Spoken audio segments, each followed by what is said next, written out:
გასკევს. 4 საათზე უყურებ. მარიკა არევაძის საავტორო გადაცემას. უსამართლო სასამართლო.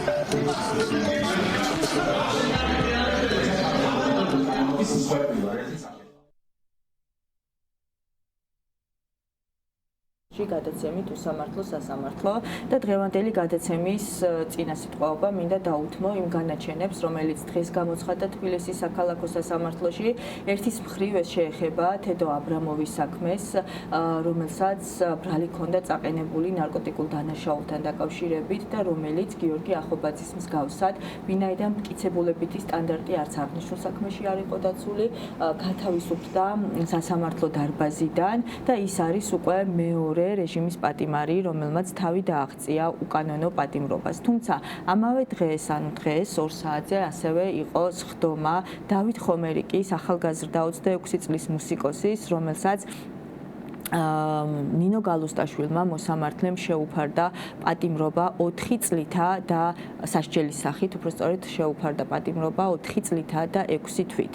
ეს ნინო გალუსტაშვილის მიერ გამოცხადებული პირველი განაჩენი არ გახლავთ და ფაქტობრივად მისი ყველა განაჩენი დროის სიზუსტით ემთხვევა ერთმანეთს და ძალიან ბევრი რამოდენიმე გადაწყვეტილება სწორედ 4 წლითა და 6 თვით აქვს გამოცხადებული და მათ შორის არის ახალგაზრდა მუსიკოსის დავით ხომერიკის საქმე, რაც და როგორც ადვოკატები და აღნიშნულ პროცესზე დამსწრე ადამიანები აღნიშნავენ, ესეც ისეთივე უსაფუძვლო და მტკიცებულებების არ მქონე საქმეა, როგორც ათობით სხვა რეჟიმის პატიმრის საქმე.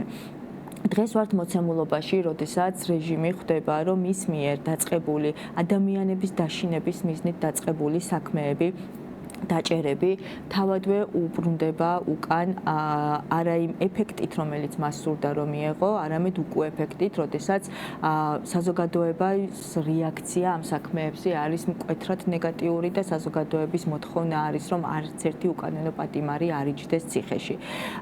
ამ პირობებში, როდესაც რეჟიმი ცდილობს უკან დახევას, ის ცდილობს მოახდინოს ლავირება სხვადასხვა საქმეში, რომელსაც ასაბუთებს ეს გარემოება, რომ რამოდენიმე საქმეში უკვე მოხდა მუხლის გადაკვალიფიცირება და ასე ვთქვათ შედარებით მცირე დროით თავისუფლების აღკვეთების მისჯა. თუმცა იმ საქმეში, სადაც ალტერნატივა და გადაკვალიფიცირების შესაძლებლობა არ არის, რეჟიმი არსებული სასამართლოს მეშვეობით უკვე აცხადებს გამამართლებელ განაჩენებს, რაც არის სწორედ ამ პროტესტის, ადამიანების ბრძოლის და თავად რეჟიმის პატიმრების გაუტეხელი ბრძოლის შედეგი. ასეთივე საქმეები, ანუ როგორც იყო გიორგი ახობაძის, ასევე თედო აბრამოვის, ასეთივე რამდენიმე საქმეა და უახლესი პროცესი ეხლაც მიმდინარეობს თბილისის საქალაქო სასამართლოში. ეს არის ნიკუშა კაციას სასამართლოს სხდომა, რომელსაც ასევე ნარკოდანაშაულის ბრალდებით აქვს მუხლი წაყენებული და ასევე რომელის საქმეშიც არ არსებობს არც ერთი მტკიცებულება, როგორც ვიდეო მასალა, ასევე ნეიტრალური მოწმის ჩვენება და ნიკა კაციას მსგავსად არის ანტონ ჩეჩინის, ანასტასია ზინოვკინას და გრიბულის საქმეები. არტემ გრიბულის საქმეები. ვიმედოვნოთ, რომ ყველა მათგანი, ვინც ამ მუხლით სრულიად უსაფუძვლოდ იმყოფებიან, უკანონო პატიმრობაში უკვე თვეებია, უახლოეს პერიოდში დატოვებენ საპატიმროებს და ასევე ვიმედოვნოთ და აუცილებლად ბრძოლა უნდა მივიყვანოთ იქამდე, რომ თითოეულმა რეჟიმის პატიმარმა უსაფუძვლოდ, აბსოლუტურად უმიზეზოდ საპყრობილეში მყოფმა ადამიანებმა უნდა დატოვონ საპყრობილეები. ადამიანის უფლებების მთავარი გარანტი ამ ქვეყანაში არის დამოუკიდებელი სასამართლო. დღეს რომ დამოუკიდებელი სასამართლო არსებობდეს, არც ერთი მათგანი არ იქნებოდა არც წინასწარ პატიმრობაში და განაჩენებიც დადგებოდა სწორედ მტკიცებულებებზე და საქმეში არსებულ მასალებზე დაყრდნობით, რაც სამწუხაროდ არ გვაქვს. ამ ყველაფრის გარანტი იქნება სწორედ ის რეფორმა, რომელსაც სასამართლოს მოგვიწევს, რომ ჩავატაროთ სასამართლოში, რომ მივიღოთ დამოუკიდებელი სასამართლო და ამ ქვეყანაში ადამიანის უფლებები დაუბრუნდეს იმ სტანდარტს, რომელიც არის ევროკავშირში, რომელიც არის თავისუფალ და ცივილურ სამყაროში და რომელიც უნდა იყოს ჩვენთანაც. დღევანდელი გადაცემის სტუმარი კი გახლავთ ომარ ფურცელაძე და დღეს ჩვენ გადაცემაში ვისაუბრებთ ჯანო არჩაიას და გური მირცხულავას საქმეებზე. პირველ რიგში ომარ დიდი მადლობა სტუმრობისთვის. დაძაბული წელი გვაქვს და განსაკუთრებით ცხელი აგვისტო, როდესაც არაერთი განაჩენი ცხადდება და ასე ვთქვათ, ემოციების კიდევ უფრო მეტი კასკადი მოდის თითოეულ საქმესთან დაკავშირებით. მე ვიცი, რომ შენი მხრიდან წარდგენილი იყო საქმეში დამოუკიდებელი ექსპერტიზის დასკვნა, რომელმაც ფაქტობრივად ამოაყირავა საქმის ვითარება. თუმცა, სანამ მივალთ ამ ექსპერტიზის დასკვნამდე, პირველი კითხვა მექნება შენთან, რას ედავება პროკურატურა გურის და ჯანოს? კი ბატონო, მე მოგესალმებით. ძალიან დიდი მადლობა პირველ რიგში მოწვევისთვის. ჩვენი 11 პირიანი საქმე და 8 პირიანი ეს არის რეალურად ერთი დიდი სისხლის სამართლის საქმის ორი განშტოება, მოდი ასე ვთქვათ და გამოყოფილი. წინასწარ გეტყვით, რომ ვიცდები მაქსიმალურად ნაკლები ნორმატიული ტერმინოლოგია გამოვიყენო და უცადო ისე ახსნა ეს ყველაფერი. ამ გადაცემის მიზანი სწორედ ეს არის, რომ რაც შეიძლება მეტმა ადამიანმა გაიგოს უშუალოდ ადვოკატებისგან რა ხდება ამ საქმეებში. კი ბატონო, და თუ იურისტებიც პარალელურად დარწმუნებული ვარ გვიყურებენ, იმედია ვაპატიებენ ამ ჩემ არანორმატიულ ლექსიკონს, ასე ვთქვათ, განმარტებებისას. ის არის ერთი დიდი სისხლის სამართლის საქმიდან გამოყოფილი ორი წარმოება, რომელიც მიმდინარეობს პარალელურ რეჟიმში. ბიჭებს ბრალი წარდგენილი აქვს 13 წარდგენილი აქვს 225 მუხლის პირველი ნაწილით, ეს არის ჯგუფური ძალადობის ორგანიზება, რომელსაც თან ახლავს რბევა, დაზიანება, ქონების დაზიანება ან განადგურება, პოლიციის წინააღმდეგობა, მათზე თავდასხმა იარაღის გამოყენებით ან სხვა სიცოცხლისთვის და ჯანმრთელობისთვის საშიში საშუალებით, ესე ვთქვათ. და მეორე ნაწილია იმავე მუხლის, ეს არის მონაწილეობა ამგვარ ორგანიზებულ ჯგუფურ ძალადობაში. ძალიან მნიშვნელოვანია, რომ სამართალი ზოგადად ისე უყურებს, რომ ყველა სიტყვას, რაც გამოყენებულია მუხლის აღწერილობაში, სიზუსტე ერთ-ერთი უმნიშვნელოვანესი პრინციპია და გულისხმობს იმას, რომ ყველა სიტყვის უკან დგას მისი სამართლებრივი მნიშვნელობა და ეს სამართლებრივი მნიშვნელობა გულისხმობს იმას, რომ თუ ჩვენ ვამბობთ, რომ ადამიანმა ჩაიდინა ისა თუ ის დანაშაული, ნიშნავს იმას, რომ ყველა სიტყვასთან მიმართებით უნდა გქონდეს რაღაც არგუმენტირებული პოზიცია და მტკიცებულებები და მხოლოდ ამის შემდეგ შეგვიძლია დავადგინოთ დანაშაულის ჩადენის ფაქტი.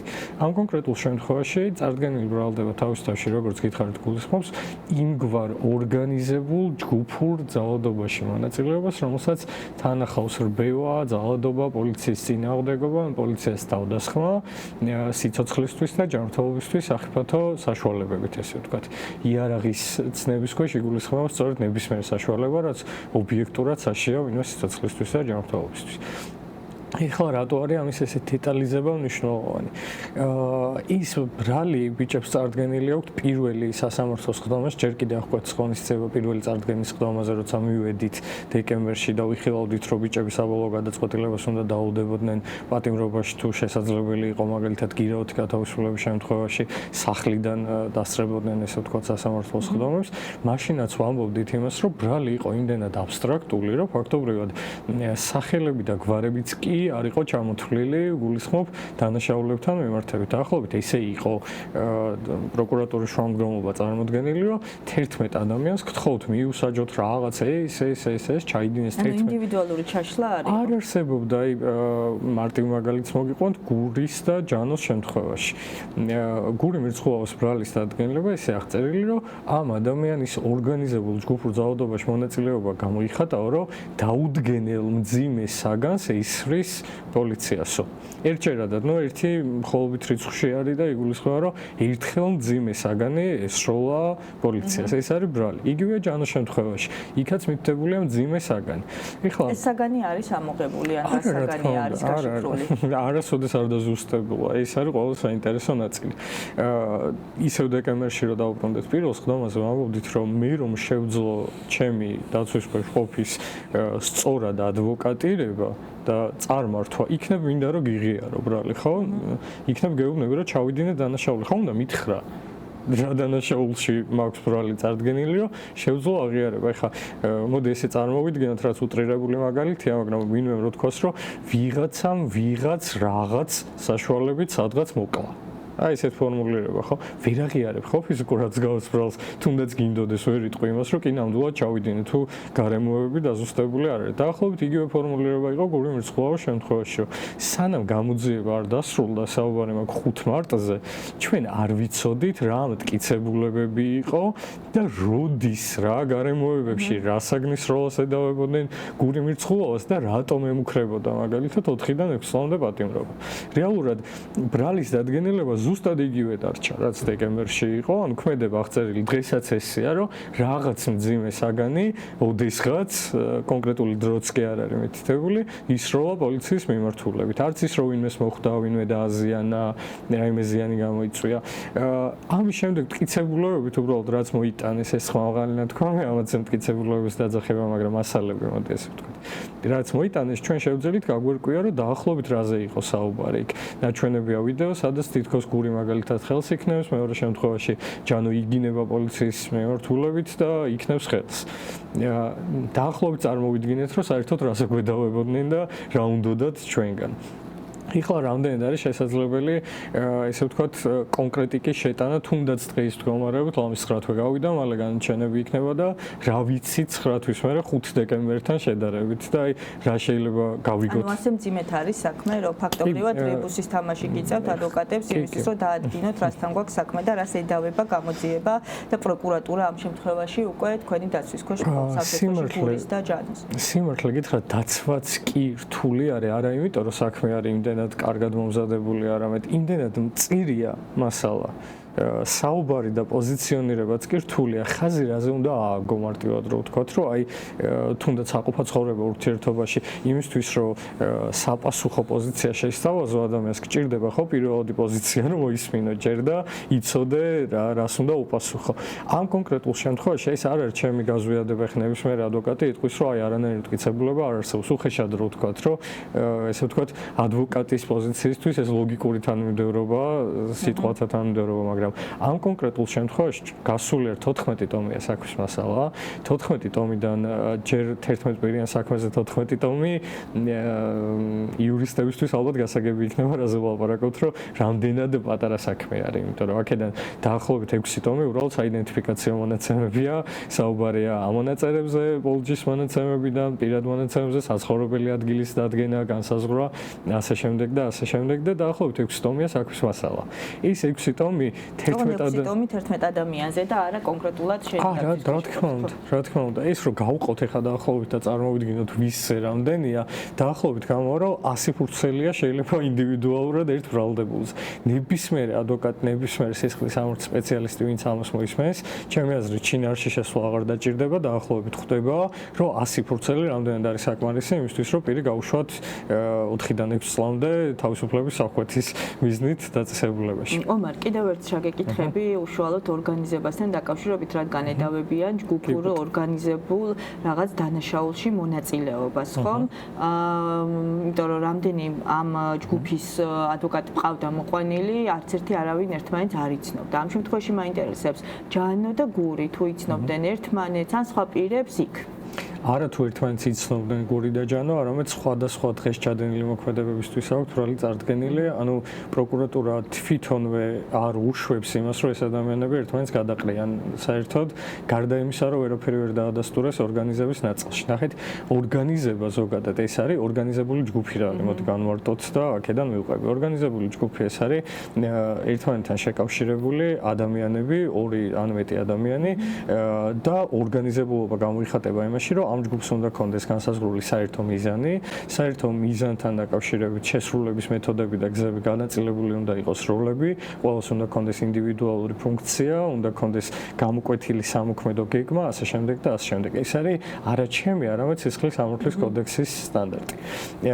ეხლა ნახეთ, ორგანიზება ზოგადად ეხლა რაც აღწერთ, როგორ შეიძლება შედგეს კომუნიკაციის გარეშე.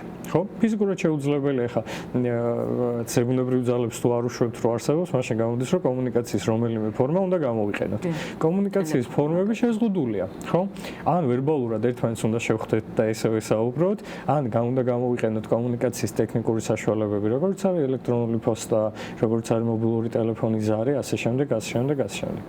ამის გარეშე კომუნიკაცია, მესამე ალტერნატივა თუ დავუშვათ, შუამავლის მეშვეობით ვეკონტაქტოთ ერთმანეთს და ესე შევადგინოთ რაღაც ჯგუფი.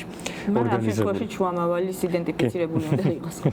აი, შინაარშიც რო არ შევიდეთ, დასრულდა ხო უკვე ბრალდების მტკიცებულების გამოკვლევა. შინაარშიც რო არ შევიდეთ, ნუსხაშიც კი არ არის ჩამოთვლილი მტკიცებულება, რომელიც შეიძლება გამოდგეს არა მარტო ამ საქმეზე, არამედ ზოგადად ორგანიზებულობის ან კომუნიკაციის ფაქტის დასადასტურებლად. იმიტომ რომ ნახეთ, არ არის მოტანილი ტელეფონებიდან ამონაწერები. არ არის ვიდეო მასალა ან მოწვის ჩვენება, რომელიც იტყოდა, რომ ეს ორი ადამიანი ერთმანეთს აკონტაქტებოდაო, ხო? ან აუდიო ჩანაწერი არ არის მოტანილი, ეგრეთ წოდებული დეტალურები ამონაწერი ტელეფონის ზარების.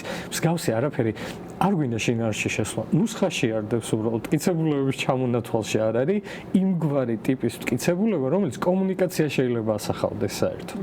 ამის სანაცვლოდ არის 2024 წლის 3 დეკემბრის პოლიციელის ატაკი, რომელიც ამბობს, რომ მე ოპერატიულმა ვიღაც ჩემო კონტაქტმა სანდომო მრავალგზის ნაცადმა და გამოცდილმა მომაწოდა ინფორმაცია და 50 კაციანი სია აქვს, ესე ვთქვათ, წარდგენილი ეს ხელმძღვანელისთვის, რომ ესენი არიან ორგანიზებული ჯგუფიო და ყველაზე საინტერესო რაც არის, სხვადასხვა მატერიალური სარგებლის მიღების სანაცვლოდო ჩადიოდნენ ამ დანაშაულებრივ ქმედებებს. ეხლა ნახეთ, აქ დაემატა მეორე ეპიზოდი. თუ რაღაც მატერიალური სარგებლის სანაცვლოდ ჩადიოდნენ, სად არის მატერიალური სარგებელი, ხო? აქ კიდე გვიჩნდება, სად არის საბანკო ამონაწერი, სად არის მაგალითად თანხის გადაცემის ფაქტი, რა სარგებელი მიიღეს, როგორ მიიღეს, ეს ხო სადმე უნდა იყოს აღწერილი. მაგრამ ბუნებრივია, აქაც არაფერია. მოდი ახლა დავბრუნდეთ უკან ამ პატაკთან და ვილაპარაკოთ. არსებობს რაღაცები, რაც ალბათ ჯანმრთელი ფსიქიკის და განვითარების საშუალო დონის მიღწეულ ადამიანმა უბრალოდ არ უნდა დაიჯეროს, მისი პირისგანაც არ უნდა მოდიოდეს ის. ესეთი არის ზვიად გობოძის პატაკი, რომელიც ამბობს, რომ 50 ადამიანის სახელები, გვარები, პირადი ნომრები, დაბადების წლები, საცხოვრებელი მისამართები და დაახლოებით 10 ადამიანის შემთხვევაში საბანკო ანგარიშის ნომრები მომაწოდაო კონფიდენტმა, რომელიც არის სტრუქტურის წარმომადგენელი. ის დაახლოებით რო წარმოიდგინოთ, ზვიად გობოძის მტკიცებას თუ დაუჯერებთ, ქუჩაში ვიღაც გამლეულმა იცოდა ეს ყველა მონაცემები, მივიდა და ყურში ჩასჩურჩულა ბატონ ზვიადს. ეხლა ნახეთ, დღის მდგომარეობით ჩვენ უკვე შეგვიძლია ის გამოკითხვის ოქმე არა შინაარსობრივად, არამედ შედეგობრივადაც შევაფასოთ. ძალიან საინტერესო მომენტი არის, რომ პროკურატურამ ამ მოწმის ზვიად გაბოძის გამოკითხვაზე თქვა უარი.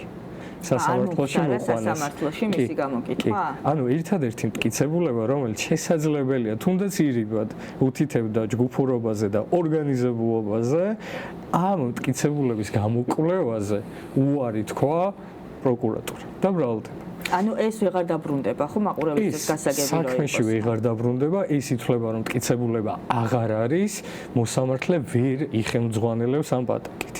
ესეც ჩემი აზრი არ არის, ეს უკვე საპროცესო კოდექსი ამბობს ასე, რომ ესე უნდა მოხდეს. ანუ რას ნიშნავს ეს? ერთადერთი მტკიცებულება, რომელიც თეორიულად მიანიშნებდა ორგანიზებულობაზე, პროკურატურამ თვითონვე თქვა უარი. რაც ეხლა მოდი გადავთარგმნოთ და თქვა, თუ მტკიცებულება იყო ერთადერთი, ის მიანიშნებდა მხოლოდ ორგანიზებულობას და პროკურატურამ ასე თქვა უარი, ეს ნიშნავს, რომ პროკურატურამ ტექნიკურად უარი თქვა ბრალზეც. ამ ნაწილში მინიმუმ ორგანიზებულ ჯგუფურ ძალადობაზეც. რეალურად რა ხდება ეხლა და რა გამოდის, რაღაც განმარტება რო გავაკეთოთ, ეს რას ნიშნავს? ის ნიშნავს იმას, რომ პროკურატურამ სასამართლოს ხდომის მიმდინარეობისას აღიარა, ესე ვთქვათ, მარცხი ორგანიზებულობის ნაწილში და თვითონვე თქვა საკუთარი რესურსის ხარჯვაზე უარი ამ ნაწილში და გადავიდა, ესე ვთქვათ, ბრალის მათ დისკრეცია დღემდე აქვთ, რომ პირობითად ვამ კვალიფიკაცია შეცვალონ ბრალის ამ ნაწილზე უარი თქვან და თქვან, რომ სხვა დანაშაულზე აკეთებენ აქცენტს ან რაიმე მსგავს. ის არ გაუკეთებიათ ფორმალურად, არ განუცხადებიათ, თუმცა მათი ეს ყველა მოქმედება ამაზე მიანიშნებს. ეხლა ეს გადაწყვეტილებასთან მიმართებითაც გვიქმნის გარკვეულ პროგნოზს. იმ პირობებში, როცა პროკურატურამ ფაქტობრივად ამბიცია დაკარგა, რომ გამომტყუნებელი დადგება წარდგენილი ბრალდებით, მოსამართლე თუ დააყენებს მაინც გადაწყვეტილებას და იტყვის, რომ ბიჭები მოდი დავნაშავეთ იქნან ცნობილი ორგანიზებულ ჯგუფურ ძალადობაში მონაწილეობით, ის აბსოლუტურად ნონსენსი შეიქმნება და სიგიჟე, იმიტომ რომ პროკურატურის მოთხოვნის გარეშე დააყენებს ფაქტობრივად სასამართლო გადაწყვეტილებას, იმიტომ რომ მტკიცებულება არ არის გამოკვლეული სასამართლოში არანაირი ორგანიზებულობასთან მიმართებით და უფრო საინტერესო თეორიულად ვისაც შეიძლება და კიდე რაიმე ეთქვა ორგანიზებულობაზე, ის იყო არსენ ხუნდაშვილი, საქმის მთავარი გამომძიებელი, რომელსაც მისი გამოკითხვის ფარგლებში დაუსვით რამდენიმე კითხვა. ერთ-ერთი კითხვა იყო, რა მტკიცებულება გაქვს მოპოვებული, რომელიც მიანიშნებს ორგანიზებულობას. რა იყო პასუხი? არსენ ხუნდაშვილის პასუხი იყო, რომ არაფერი. ის არის გამომძიებლის პოზიცია, მან თქვა, რომ არა, ჩვენ ვერ მოვახერხეთ ორგანიზებულ ჯგუფურ ძალადობასთან დაკავშირებით მტკიცებულების მოპოვება.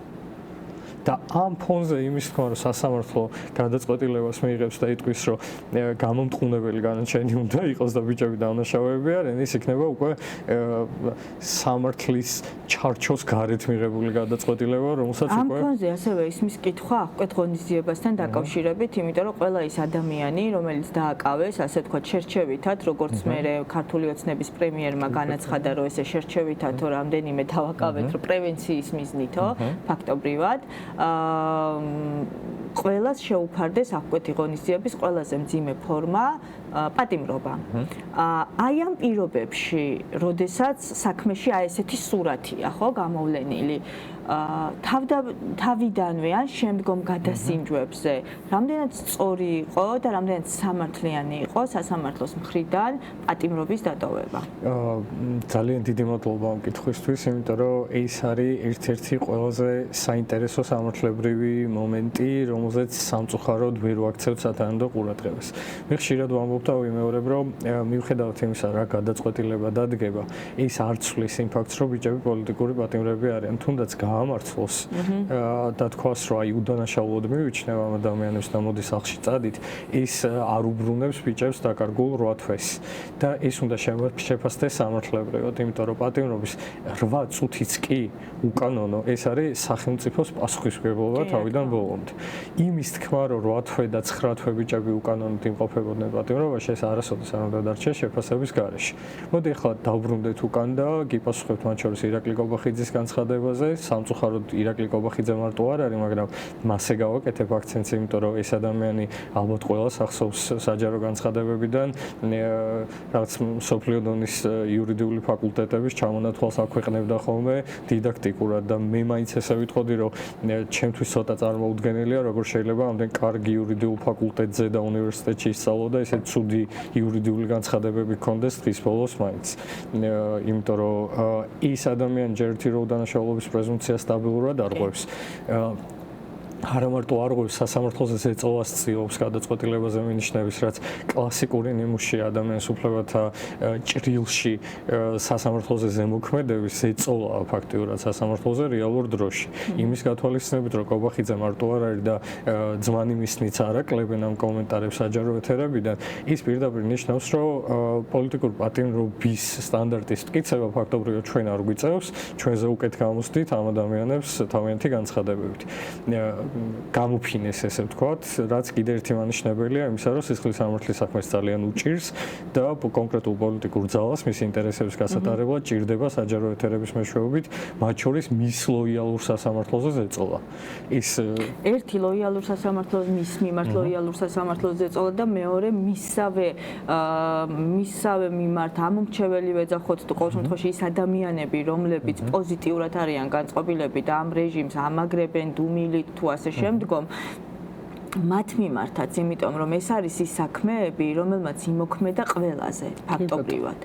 ამის ნათელი მაგალითი არის რამდენიმე საკმაოდ სანდო ორგანიზაციის მიერ ჩატარებული კვლევა, სადაც ამბობენ, რომ უშუალოდ ამ კონკრეტული პოლიტიკური ძალის 57%-ს მიაჩნიათ, რომ ბიჭები არიან უკანონო პატიმრები. ის არის, მოდი ესე ვთქვათ, სრული მარცხი, ტოტალური მარცხი პროკურატურის. იმიტომ რომ დაიწყოთ აქედან, არ შეიძლება პროკურატურამ საქმე აწარმოოს ამ დროის განმავლობაში და მანვე შეძლოს საზოგადოების ძალიან დიდი, ისედაც ნეგატიურად განწყობილი ნაწილის დარწმუნება, ესე ვთქვათ, იმაში, რომ პატიმარი სწორად ყავს ციხეში. დაუბრუნდეთ ახლა აღკვეთის ღონისძიებას და აქაც ვიტყვი, როგორც კი უკანონო პატიმრები არიან, მნიშვნელოვანი არის ის, რომ პატიმრობის სამი სამართლებრივი საფუძველი არსებობს. ეს არის მიმავლის საფრთხე, ეს არის ახალი დანაშაულის ჩადენის საფრთხე და მტკიცებულებებზე და მოწმეებზე ზემოქმედების საფრთხე. ძალიან მნიშვნელოვანია საგულისხმოა, რომ საკონსტიტუციო სასამართლო ამბობს, მხოლოდ ერთი საფუძვლის არსებობაო საკმარისი არ არის იმისთვის, რომ პირები პატიმრობაში ყავდეს. და კომბინირებულად უნდა იყოს მინიმუმ ორი საფუძველი უნდა არსებობდეს. ნახეთ ახლა რა ხდება ჩვენ კონკრეტულ საქმეზე, როგორც კი გამოძიება დასრულდა, პირველივე მოსამართლემ განმარტა წინა სასამართლოს ხდომაზე, რომ მართალიაო, აღარ არსებობსო მიმავლის საფრთხე, ისედაც არ არსებობდაო, აღარ არსებობს მტკიცებულებების განადგურების საფრთხე, იმიტომ რომ ის მტკიცებულებები უკვე საქმეზეაო დამაგრებულიო, მაგრამ მაინც პატიმრობაში ვტოვებ. ანუ თქვენ რო წარმოიდგინოთ, მე არ მინდა რაღაც ის თვით კომპლიმენტი გამომივიდეს და საკუთარი თავის ქება, მაგრამ ადვოკატების ძალიან დიდმა ჯგუფმა შევძელით ის, რომ თუ გადაწყვეტილებაზე გავლენა ვერ ვიქონიეთ, რას მიიღებდა სასამართლო, იმიტომ რომ გასაგებია რა ლოგიკით იღებდა, ვაჩვენეთ მაინც ის და თვითონ თავისივე პირით ვათქმევინეთ, რომ მზად იყვნენ მათ შორის ყველანაირი საკონსტიტუციო სტანდარტი დაერღვიათ, ოღონდ ბიჭები პატიმრობაში ყოლოდათ.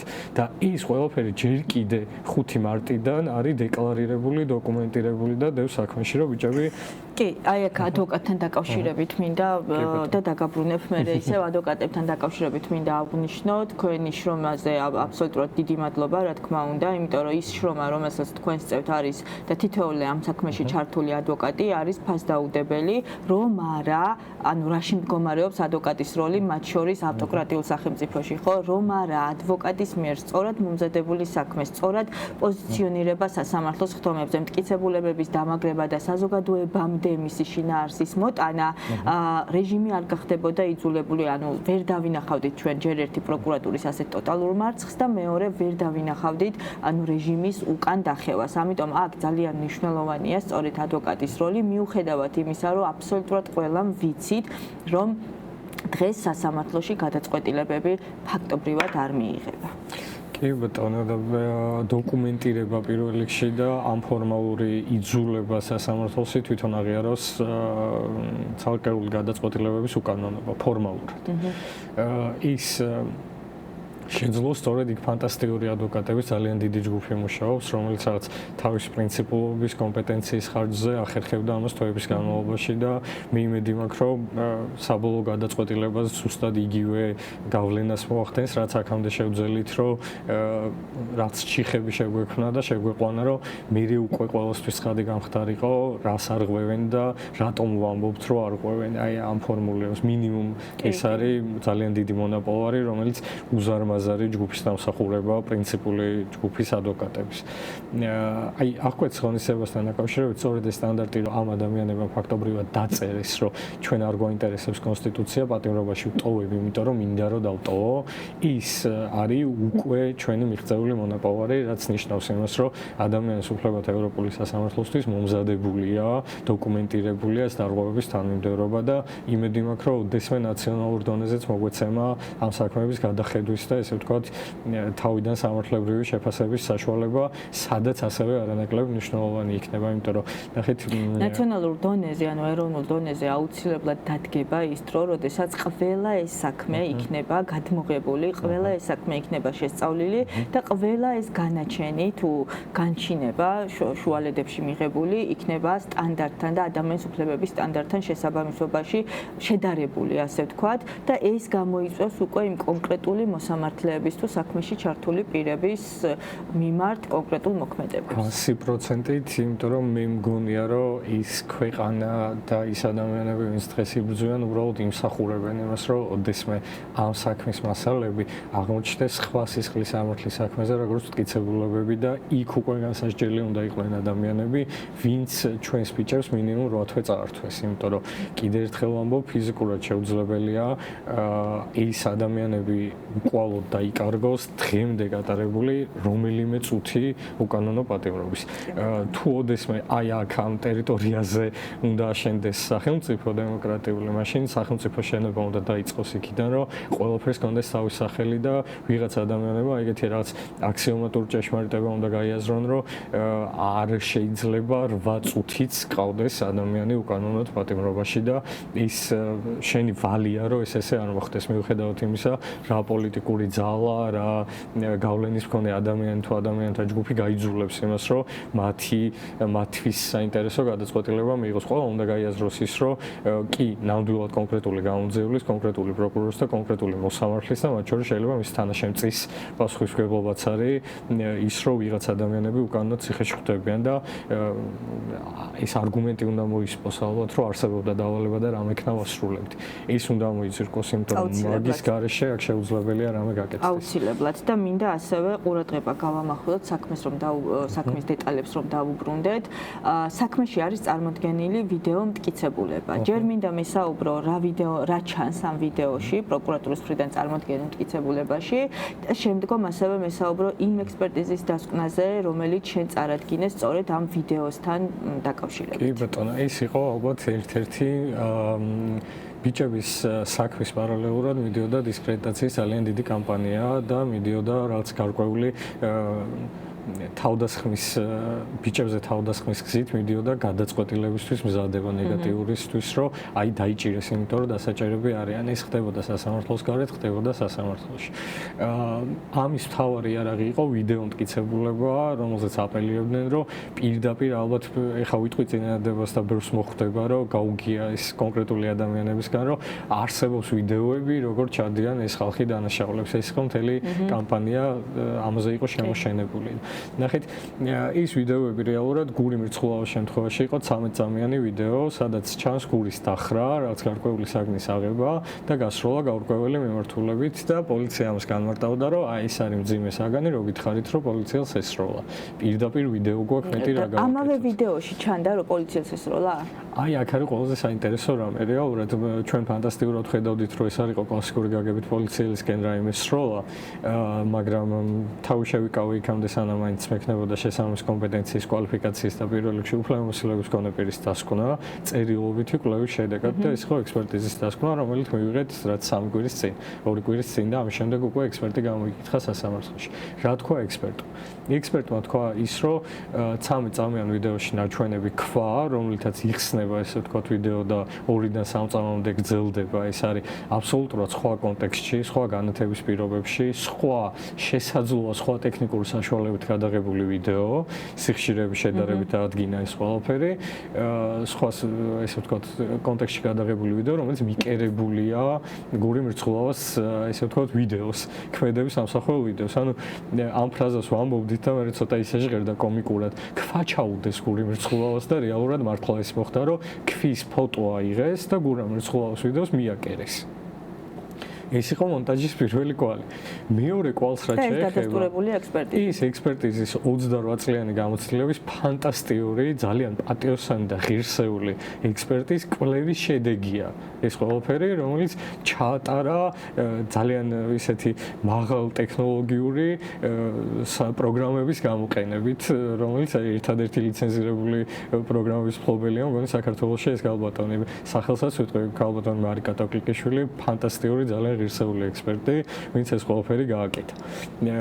ჩაატარა და დაადგინა სწორედ ეს პირველი ჭრა და პირველი გაყალბება პროკურატურის მიერ და მეორე და არანაკლებ საინტერესო. გური მრცხულავას საგნის აღების წინ არის კიდევ ერთი ჭრა. და ამ ჭრაში ამოკლებულია გარკვეული ნაწილი, ესეც დაადგინა ექსპერტმა.